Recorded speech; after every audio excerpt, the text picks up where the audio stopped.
Someone's here. Knowing that Miss Mallard was afflicted with great heart trouble, great care was taken to break to her as gently as possible the news of her husband's death.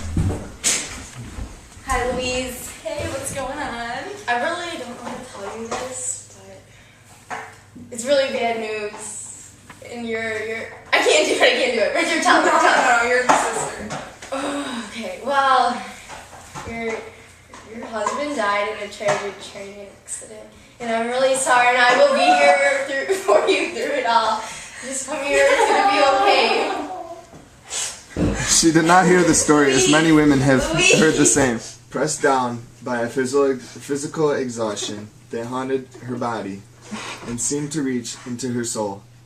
She could see in the open square before her house the tops of trees that were all a-quiver with new spring life. The delicious breath of rain was in the air. In the street below, a peddler was crying his wares. The notes of a distant song which someone was singing reached her faintly.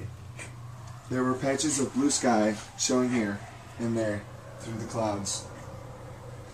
She was beginning to recognize this thing that was approaching to possess her, and she was striving to beat it back with her will. When she abandoned herself, a little whispered word escaped her slightly parted lips. She said it over and over under her breath. Free, free, free. She did not stop to ask if it were or were not a monstrous joy that held her. She knew that she would weep again when she saw the kind, tender hands folded in death. The face that had never looked save with love upon her. Fixed and gray and dead.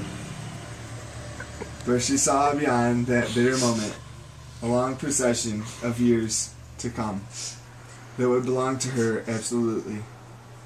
She had opened and spread her arms out to them in welcome. She would live herself. There would be no powerful will bending hers. And yet she had loved him sometimes. Often she had not.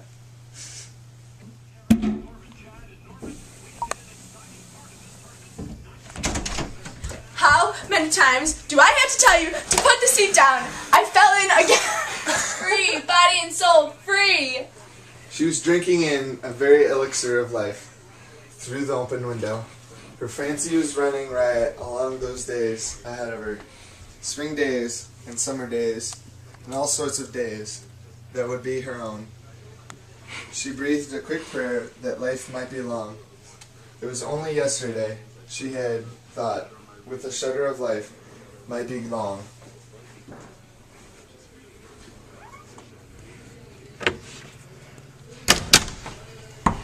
Louise, open up. It's me. You're gonna make yourself ill. Open up. What are you doing in there? No, I'm not making myself ill. Come on, Louise, open the damn door. Let's go downstairs now. Okay. There was a feverish triumph in her eyes, and she carried herself unwittingly like a goddess of victory. She clasped her sister's waist, and together they descended the stairs. Richard stood waiting for them at the bottom of the stairs. Honey, I'm home! It was Brentley Mallard. He had been far from the scene of the accident and did not even know there had been one. He stood amazed at Josephine's piercing cry. Doctor! Richard's cradle Doctor, you need a doctor! Yeah, I'm a doctor. No way!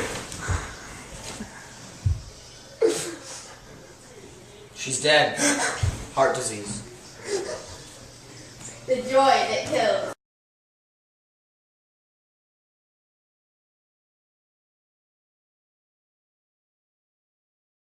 Free, free at last.